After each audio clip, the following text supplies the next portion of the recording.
우리가 세상을 살아갈 때 행복하다, 행복하지 않다, 기쁘다, 슬프다, 이런 모든 표현의 이면 속에는 서로 관계하는 사람과의 소통이 얼마나 잘 되고 있느냐, 잘 되고 있지 않느냐, 가슴 명치끝이 딱딱하다, 이렇게 표현하는 주부들도 있습니다. 왜냐? 그것은 그만큼 함께하는 사람과 말이 통하지 않을 때 먼저 이 가슴이 답답해함을 우리가 호소할 때가 많이 있죠.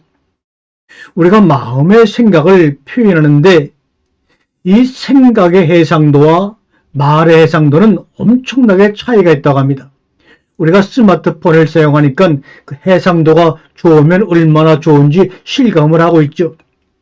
생각의 해상도가 100이라면 그 생각을 말로 표현할 때는 10 정도밖에 표현이 안 된다고 하니까 말을 가지고 자신의 생각을 전달하고 받는다고 하는 것은 애초에 불가능할지도 모릅니다.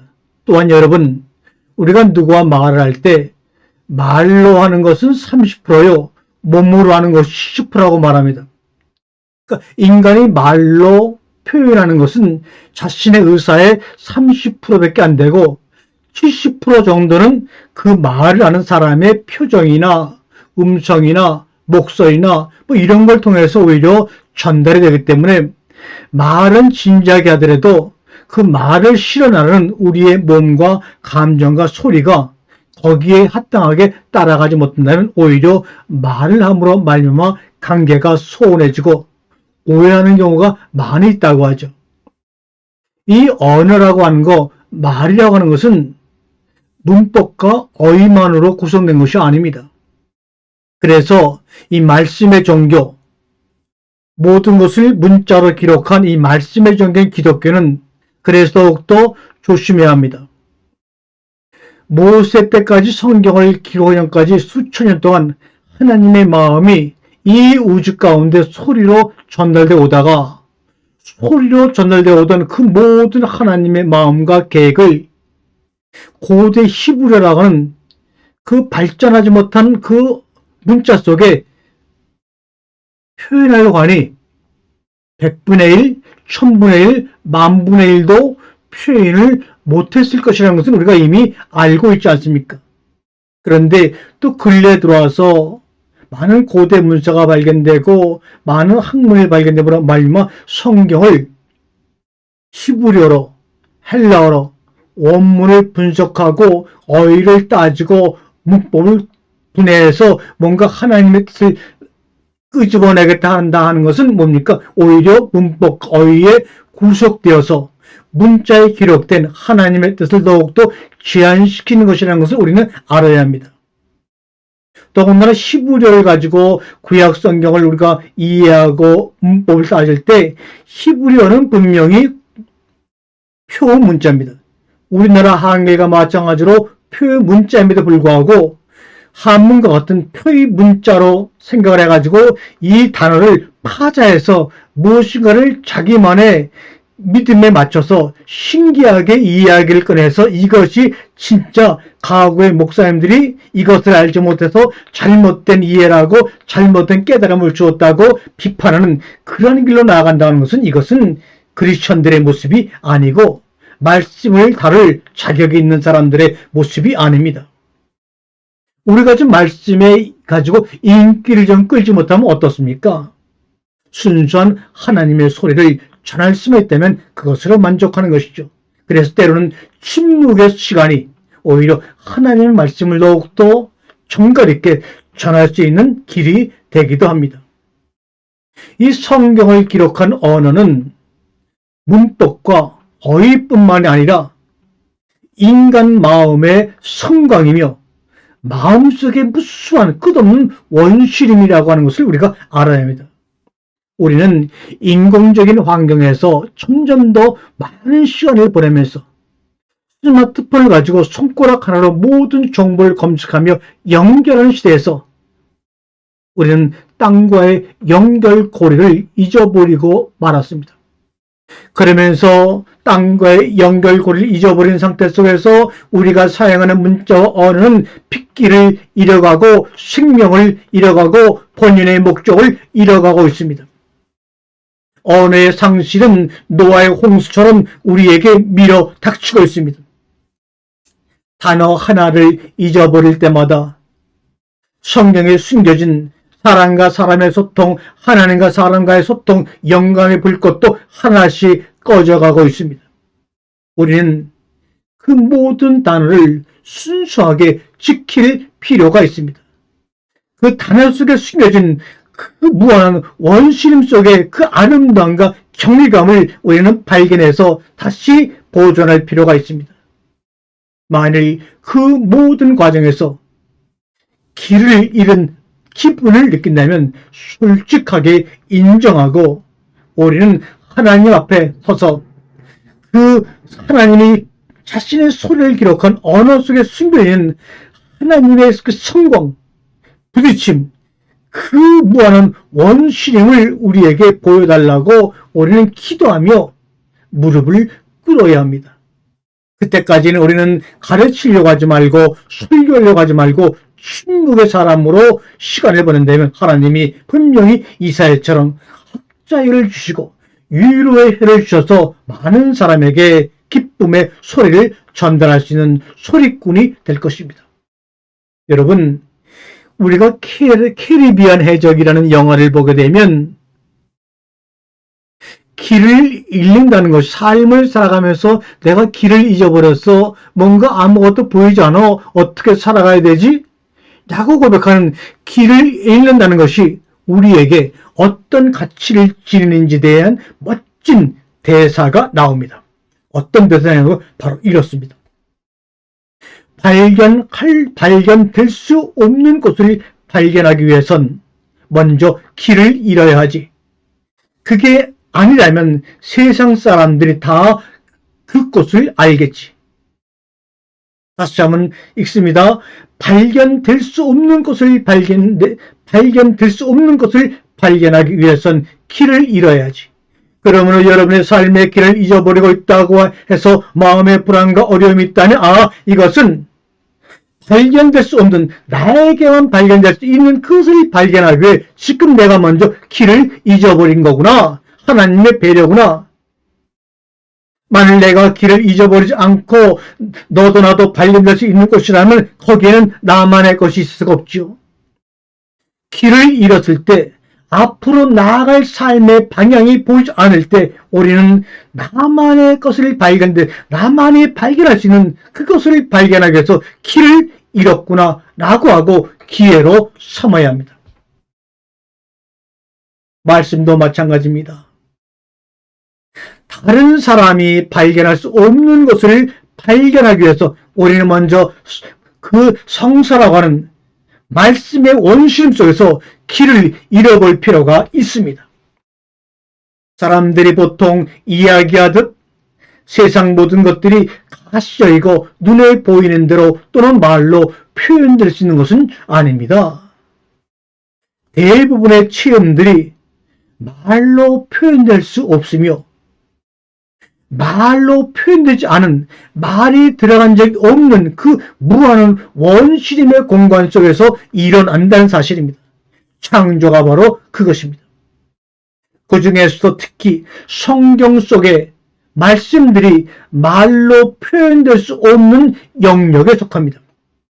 그 말씀 속의 신비한 존재들은 우리의 작고 덧없는 살길에 영원히 남고 길이 되는 것입니다.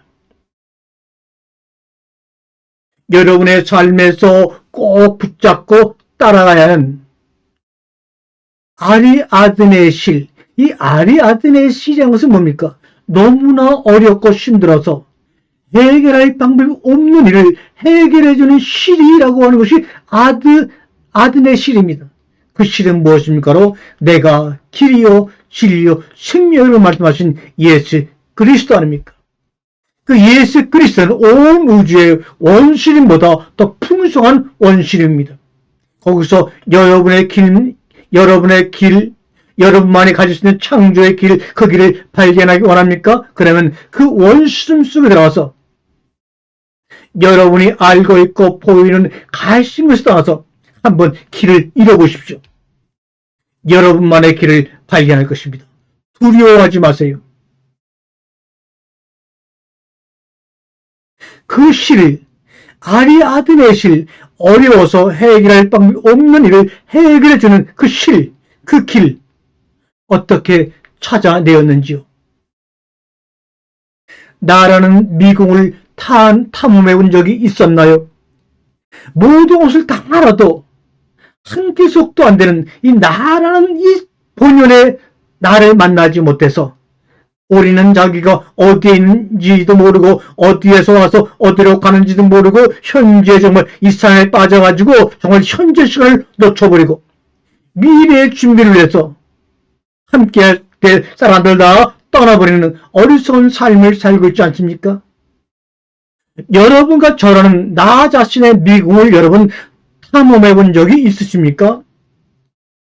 성경은 하나님이 우리에게 주신 말씀은 하나님이 지으시고 창조하신 진짜 나를 찾아가는 여행이자 독특한 나만의 모험입니다. 나를 찾아가는 하나님이 지으시고 창조하신 진짜 나를 찾아가는 여행의 그 매뉴얼이 바로 성경입니다. 여러분의 잘 아는 호메로스의 오디세이아의 주인공 오디세우스처럼 말입니다.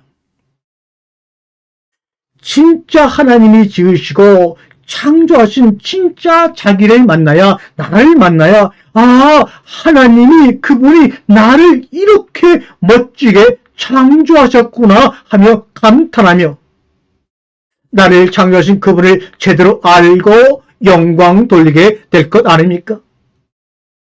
그런데 내가 태어나기 전에 내가 신앙의 믿음이 무엇인지 질문도 하기 전에 나는 죄인이야, 너는 원죄로 인해서 너는 죽을 수밖에 없는 사람이야, 세상의 모든 고난 고통과 질병이 바로 너가 지은 원죄 때문에 그로 인해 발생되는 거야 라고 하는 원죄에 붙잡혀 있는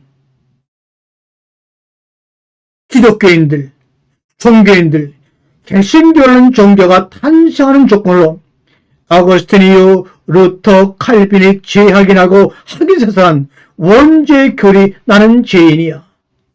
우리는 하나님이 지으시고 창조하신 진짜 자기를 찾아가는 여행과 모험을 떠나는 것 대신에 어떻게 하면 내 의지와 상관없이 죄인의 신분에 붙잡혀 있는 여기로부터 벗어나는 길이 무엇인가?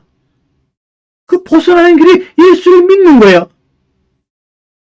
이렇게 우리 인생의 처음과 마지막이 준비된다면 얼마나 단조롭고 정말로 하나님을 우리가 알 수 없는 겁니다. 내가 진짜 나를 알아야지만 그분이 나를 이렇게 멋지게 지으셨어.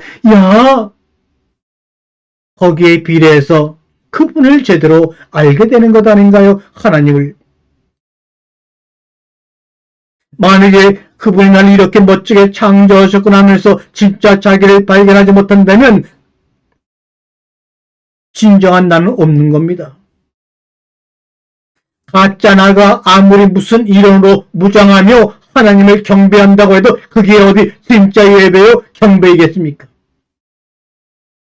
오랜 세월 걸쳐 아담, 노아, 아브라함, 모세, 다윗, 예수, 아거스틴, 루터 등등등 오늘날 우리까지 온전한 원죄로 인해 우리의 의지와 상관없이 죄인을 고백하는 개신교라는 종교의 실체가 무엇입니까 도대체?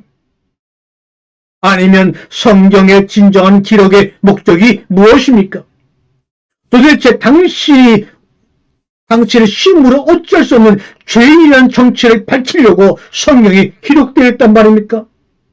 도대체 우리가 죄인이라고 우기고 강조할 때 그 죄의 개념은 도대체 또한 무엇이란 말입니까? 우리에게, 그대에게 좋은 삶은 어떤 모습인가요? 말씀은 거룩한 불만을 품고, 말씀은 숭고한 불만을 품고 미지의 세계로 나아가서 하나님이 지으시고 창조하신 진짜 자기를 발견한 여행이라는 사실을 우리는 다시 한번 깨달아야 합니다. 창세기 3장에서 아담은 거룩한 불만을 품고 울타리 밖 미지의 세계로 나아간 것입니다. 하나님이 내보냈고 하나님이 그를 쫓아냈다고 말하면서 이것이 바로 원죄 증거라고 하는 그런 잘못된 길에 붙잡혀 있던 우리의 삶의 거짓된 모습을 이제는 벗어나야 합니다. 아담은 쫓겨난 것이 아니고 하나님께서 그에게 그만의 아담만의 하나님이 지으시어 창조하신 그의 아들 아담만의 객상이 있는 공간을 만들어 주시려고, 그래서 다시 멋지게 그와 소통하시려고 거룩한 불만을 품게 하고 울타리 밖 미지의 세계로 내어 보낸 겁니다. 그러면서 자신을 돌아보라고 죽음에 대한 죽고 죽으려는 말씀의 오해에서 벗어나라고 우리에게 우리의 삶을 지속시키는 과정을 이렇게 보여주고 있지 않습니까? 인간은 아담 때로부터 지금까지 다른 생명을 죽여 먹음으로써 살아갈 수밖에 없는 어쩌면 슬픈 짐승인데, 나를 위해 죽은 생명들에게 날마다 제대로 된 존중과 보상을 하지 못하면 생명에 대한 빛이 하루하루 쌓일 것입니다. 쌓이기만 하면 그 무게 때문에 우리의 삶이 무거워서 헤어나지 못할 것입니다. 오늘만이라도 밥값을 제대로 하기 위해 가장 나다운 일, 그 일을 한다면 빛을 만들지 않은 하루가 되지 않을까요? 하나님이신 모든 피조물의 생명을 죽여 먹음으로써 나의 생명을 이어가는 가운데 나에게 영원한 생명, 내가 진짜 누구인지를 발견하고 깨닫도록 하기 위해서 하나님은 또 자신의 생명을 주셔서 우리에게 이 쌀을 먹어라, 이 쌀을 마시라, 그리하면 너희가 영원히 살리라. 영원히 살리라는 그 한마디 속에 하나님이 지으시고 창조하신 진짜 나의 모습이 들어있다는 것을 깨달을 때, 야, 어쩌면 하나님이 나를 이렇게 멋지게 만들 수가 있어. 영원한 인생이라는 것은 시간을 초월해서 끝까지 죽지 않고 살아간다는 그런 말이 아니죠. 하나님 어쩌면 이렇게 나를 멋지게 이 우주 가운데 둘도 없는 이렇게 만드셨지? 라고 고백하는 고백의 연속이 바로 영원한 삶을 살아가는 우리의 모습입니다. 아멘.